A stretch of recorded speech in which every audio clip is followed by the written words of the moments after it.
தமிழ் பேசும் அனைத்து நல்லுள்ளங்களுக்கும் வணக்கம். திருமாவளவன் செய்த செயல். திருமாவளவனுக்கு எதிராக கோஷமிடும் விசிகே தொண்டர்கள். என்ன நடந்தது வாங்க இந்த காணொலியில விரிவா பார்க்கலாம். நாடாளுமன்ற தேர்தலுக்கு இன்னும் ஒரு மாசம் தான் இருக்கு. இந்த நாடாளுமன்ற தேர்தலை ஒட்டி எல்லா கட்சிகளும் தன்னோட பணியில மும்மரமா இருக்கு. அந்த வகையில திமுகவும் அதனோட வேலையை துவங்கிருச்சுன்னே சொல்லலாம். திமுகவோட தொகுதி பங்கீட ஆல்மோஸ்ட் முடிச்சிருச்சுன்னே சொல்லலாம். அதாவது முஸ்லீம் லீக் கட்சிக்கு ராமநாதபுரத்துல ஒரு சீட்டு, கொங்கு நாடு மக்கள் கட்சிக்கு நாமக்கல்ல ஒரு சீட்டு, அது இல்லாம வைகோ அவர்களுக்கு ஒரு சீட்டு. வைகோ அவர்கள் போன வாட்டி உதயசூரியன் சின்னத்துல நின்னாரு, இந்த வாட்டி அவரோட சின்னமான பொம்பர சின்னத்திலேயே நிப்பாரு அப்படின்னு சொல்றாங்க. அதுவும் பலவட்ட பேச்சுவார்த்தைக்கு பிறகுதான் பொம்பர சின்னத்தையே கொடுத்துருக்கு திமுக. இல்ல நீங்க திமுக தான் நிக்கணும் அப்படிங்கிற மாதிரி தான் பேசுனாங்களாம். அடுத்தது சிபிஎம் கம்யூனிஸ்டுகளுக்கு தலா 2 சீட்டு. 2 கம்யூனிஸ்ட் கட்சி இருக்கு, அந்த 2 கம்யூனிஸ்ட் கட்சிக்கும் தலா 2 சீட்டு கொடுத்துருக்காங்க. அதே மாதிரி விசிகே கட்சிக்கும் 2 சீட்டு தாங்க கொடுத்துருக்காங்க. திமுக கூட்டணியிலேயே இருக்கிற ஒரு பலமான கட்சினா விசிகா தான். இது மறுக்க முடியாத உண்மைதான் இது. அங்க இருக்கிற கட்சிகளை கம்பேர் பண்ணும்போது விசிகே தான் கொஞ்சம் பலமான கட்சி. கம்யூனிஸ்டுகள் எல்லாம் உண்டியல் குளிக்கலாம் எப்பயோ முடிஞ்சு போட்டு, அவங்களுக்கு எல்லாம் ஒண்ணுமே கிடையாது. அவங்களுக்கே 2 சீட்டு கொடுக்கும் போது விசிகேவுக்கு ஒரு 4-5 சீட்டு கூட கொடுக்கலாங்க. எல்லாருமே எதிர்பார்த்தாங்க இந்த வாட்டி 4 சீட்டு வரும் விசிகேவுக்கு, இல்ல 3 சீட்டாவது கொடுப்பாங்க அப்படின்னு சொல்லியிருந்தாங்க. அந்த வீரபாகுன்னு ஒருத்தர், அது விசிகேல ஒரு வீரபாகுன்னு ஒருத்தர், வீரபாகா அவர் பேரு சரியா தெரியல, அவர் கூட சொல்லியிருந்தாரு, நீங்க இந்த வாட்டி எங்களுக்கு 3 சீட்டு கம்மியா வந்துச்சுன்னா நாங்கெல்லாம் தீக்குளிப்போம் அப்படின்லாம் சொல்லியிருந்தாரு. இப்ப எல்லாம் கேன் எடுத்துட்டு போறாங்களாம் அவர்கிட்ட கொடுக்கறதுக்கு. அது வேற விஷயம். உண்மையா சொல்லணும்னா விசிகே திமுக கொஞ்சம் பலமான கட்சி தாங்க. அந்த கட்சிக்கு உள்ள அங்கீகாரம் திமுக கிடைக்கலன்னு தாங்க சொல்லணும். அப்படி அங்கீகாரம் இல்லாத கட்சியில எதுக்கு இருக்கீங்கன்னு சொல்லிதாங்க நம்ம விசிகே தொண்டர்கள் எல்லாம் திருமாவளவன் அவர்களை கேட்டுட்டு வராங்க. அவங்க கேட்கறது நியாயம் தானே. இவ்வளவு நாளா தோழமை சுட்டுதல்னு என்ன பண்ணாலுமே கம்முனே இருந்தீங்க. எதுவுமே திமுகவை எடுத்து கேட்கல. வேங்கவேல் பிரச்சனைக்கு வாய கூட திறக்கல. இந்த என்எல்சி பிரச்சனை எல்லாம் வந்தப்ப கூட அவர் வாயவே திறக்கல. மக்கள் எல்லாமே அவர் மேல சமகோபமா இருக்காங்க. இந்த வாட்டி குறைஞ்சது 3 சீட்டு, அதுல 2 தனி தொகுதியும் ஒரு பொது தொகுதியும் கண்டிப்பா கொடுத்துருவாங்க அப்படின்னு தான் எல்லா விசிகே தொண்டர்களும் எதிர்பார்த்தாங்க.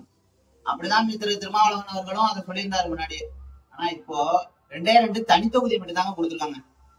பொது தொகுதி கூட கொடுக்கலையா. ஒரு பொது தொகுதி ஒரு தனி தொகுதி கொடுத்திருந்தா கூட எங்க மனசு அறி இருக்கும். ஆனா 2மே தனி தொகுதி தான் கொடுத்துருக்காங்க. அப்பவே கலைஞர் சொன்னாருன்னு வன்னியரசு அவர்கள் சொன்னாரு. என்ன சொன்னாரு, நீங்க எல்லாம் பொது தொகுதிக்கு ஆசைப்படக்கூடாது அப்படின்னு சொல்லி கலைஞர் சொன்னாருன்னு ஒரு பொது நிகழ்ச்சியில வன்னியரசு அவர்கள் சொன்னாரு. அது இப்ப நிறுவனமா இருக்கா இல்லையா? அப்ப திமுக உங்களை அப்படிதான் பாக்குதா, அப்படிதான் வச்சிருக்கா?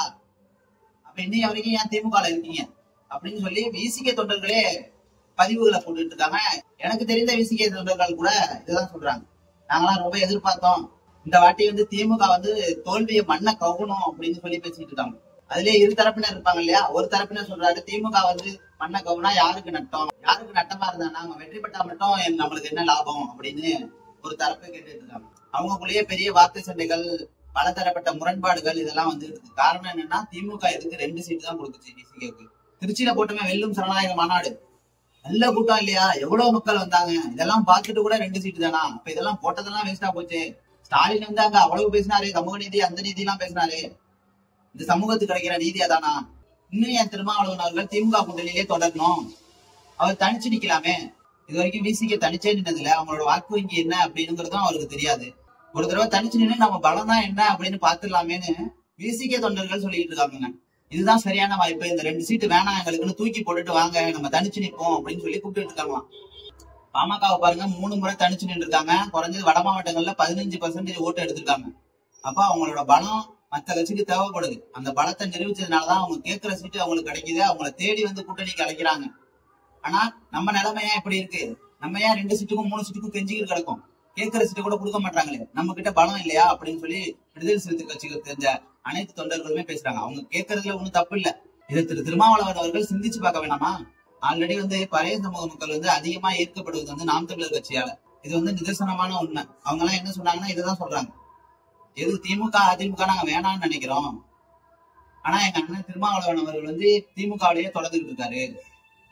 பெரும் ஊழல் கட்சியான திமுக, தமிழர்களுக்கு பெரிய அநீதி இழைத்த திமுக, அந்த திமுகவில் தொடர்றாரு. நாங்க எப்படி அவர் கூட தொடர முடியும்?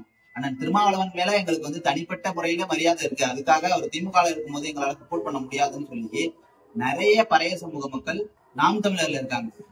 பாமகல கூட பழைய சமூக மக்கள் நிறைய பேர் இருக்காங்க. அவங்க எல்லாம் அந்த காலத்திலேயே பாமகவில பயன்பெற்றவர்கள், பாமகவோட சமூக நீதி கொள்கையை புரிஞ்சுக்கிட்டாங்க. இப்பயுமே நிறைய பறைய சமூக மக்கள் வந்து பாமக கூட வந்து சேர்ந்து பயணிக்கிறாங்க. அண்ணன் அன்புமணியை கூட இடையில பறைய சமூக கூட்டத்துல பேச வச்சாங்க. அது கூட திருமாவளவன் சொல்லிட்டு பெரிய கடும் கண்டனத்தெல்லாம் தெரிவிச்சிருந்தாரு. என்னன்னு சொல்லியிருந்தாரு, பறையர்னு பேர் வச்சுக்கிட்டு வருவான், அவனை நம்பாத, அவன் நல்லது செய்ய மாட்டான் அப்படின்னு சொல்லி பழைய நிறைய பேசியிருந்தாரு. இதுலயே பறைய சமூக மக்கள் நிறைய பேர் கடுமையா எதிர்த்து தெரிஞ்சிருந்தாங்க. ஏன் நீங்க மட்டும்தான் ஒட்டுமொத்தமா பறைய சமூகத்தை புத்தகம் எடுத்து வச்சிருக்கீங்களா? வேற யாரும் இல்லையா? நாங்க இந்த சமூகத்தை சேர்க்கணும்னு நினைக்கிறோம். ரெண்டு சமூகமும் சேர்ந்தாதானே நம்ம அரசியலை கைப்பற்ற முடியும். நம்ம ரெண்டு சமூகமும் பிரிஞ்சு நின்னா எப்படி வந்து நம்ம அரசியலை கைப்பற்ற முடியும்? வன்னிய சமூக மக்கள் ஒரு இடத்துல வாக்கு செலுத்துறாங்கன்னா அதுக்கு ஆப்போசிட்டா நீங்க செலுத்துறீங்க. அப்ப அந்த இடத்துல 0 ஆயிடுது. இவங்க போற வாக்கும் இவங்க செலுத்துற வாக்கும் 0 ஆயிடுது. அப்ப மத்த சமூகங்கள் தான் வந்து வெற்றியை தீர்மானிக்கிறாங்க. இந்த ஒற்றுமை உங்கள்கிட்ட இருந்துச்சுன்னா வெற்றியை தீர்மானிக்கிறது இந்த பறைய சமூகமும் வன்னிய சமூக மக்களா மட்டும்தானே இருக்க முடியும். இந்த ஒற்றுமை இல்லாதனாலதானே மத்த சமூகங்கள் வந்து இந்த வெற்றியை தீர்மானிக்கிறாங்க அப்படின்னு சொல்லி பல கண்டனங்களை திருமாவளவன் அவர்கள் மேல வச்சிருந்தாங்க பிற பறைய சமூக சங்கங்கள். இன்னைய வரைக்குமே பாமக எந்த இடத்துலயும் நாங்க வந்து விசிக கூட கூட்டணி வைக்க மாட்டோம் அப்படின்னு எந்த இடத்துலயும் சொல்லல. அவங்க வந்து பறைய சமூகத்துக்கும் சேர்த்துதான் அரசியல் செஞ்சுக்கிட்டு இருக்காங்க. ஒவ்வொரு வன்னியனும் நீளத்தை அவனோட உயரிய இடத்துல வச்சிருக்கான். பாமக கொடியில பாத்தீங்கன்னா நீளம் தான் மேல இருக்கும், அதுக்கு பிறகுதான் மஞ்சள் சிகப்பு. பட்டியலின மக்களுக்காக நீளத்தை இணைச்ச ஒரே கட்சி பாட்டாளி மக்கள் கட்சி தான், வேற எந்த கட்சியும் கிடையாது. மத்திய அமைச்சரவையில ஒரு தலித்தை இடம்பெற செய்தது பாட்டாளி மக்கள் கட்சி தான்.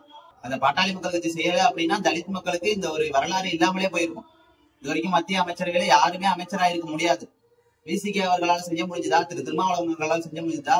இத்தனை வருஷமா கட்சி நடத்துறீங்க, இவ்வளவு கூட்டணி வச்சிருக்கீங்க, உங்களால அது முடிஞ்சதா? இதை பாட்டாளி மக்கள் கட்சி செஞ்சிருக்கு. இன்னும் எவ்வளவோ சாதனைகளை பாட்டாளி மக்கள் கட்சி பறைய சமூக மக்களுக்காக செஞ்சிருக்கு. ஆனா பாட்டாளி மக்கள் கட்சி பறைய சமூக மக்களுக்கு எதிரான கட்சி அப்படின்னு ஒரு பின்பத்தை கட்டமைச்சிட்டு வரீங்க. இதை உடைக்கிறதுக்கு மிச்ச பறைய சமூக மக்களும் முன் வந்தா கூட அவங்கள வந்து பறையரே இல்லைங்கிற அளவுக்கு பேசுறாரு திரு திருமாவளவன். அப்ப இதுதான் உங்களோட வந்து சமூக நீதி கொள்கையா? அனைத்து மக்களையும் இணைக்கணும்னு தானே நீங்க நினைக்கணும். ஒரு அரசியல்வாதியா மக்களை வந்து நேசிக்கணுமா இல்லையா? எல்லா மக்களையும் நீங்க நேசிக்கணுமா இல்லையா? அவங்களுக்கு இவங்க எதிரா இருந்தா மட்டும்தான் அவங்களோட அரசியல் நடத்த முடியுங்கிற ஒரு சுயநலத்துக்காக இந்த அரசியல் செய்யறீங்களா அப்படின்னு சொல்லி பல பழைய சமூக சங்கங்கள் இதை பேசியிருக்காங்க.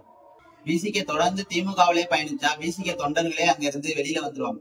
எத்தனையோ விடுதலை சிறுத்தைகள் கட்சியை சேர்ந்த இளைஞர்கள் அவங்களோட முகநூல் பதிவுல இந்த பதிவுகள் எல்லாம் போட்டிருக்காங்க.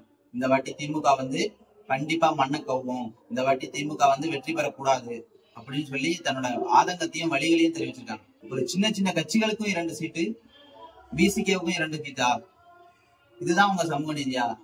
இது சமூக நீதி இல்லைங்க. இது வந்து கரெக்டானது கிடையாது. நம்மளே சொல்லுவோம், இது வந்து 2 சீட்டுங்கிறது போதுமானது கிடையாது. விசிகே இளைஞர்களும் சொன்னீங்க, உங்களுக்காகவும் சேர்த்துதான் பாட்டாளி மக்கள் கட்சி போராடிட்டு இருக்கு. வரலாறு எடுத்து படிங்க, அடுத்தவங்க சொல்றதை கேட்காதீங்க. நிறைய விஷயங்கள்ல வந்து பாட்டாளி மக்கள் கட்சியை பழைய எதிரான கட்சியா அப்படின்னு நிர்வகிக்கிறாங்க. ஆனா அது உண்மை கிடையாது. 2 சமூகத்துக்கும் சேர்த்துதான் பாட்டாளி மக்கள் கட்சி போராடிட்டு. இது உண்மையா இல்லையாங்கிறத நீங்களே கமெண்ட்ல சொல்லுங்க. மேலும் நம்ம சேனலை சப்ஸ்கிரைப் பண்ணி வச்சுக்கோங்க. அப்பதான் நம்ம போடுற பதிவுகள் அனைத்தும் உங்களை வந்து சேரும். நன்றி, வணக்கம்.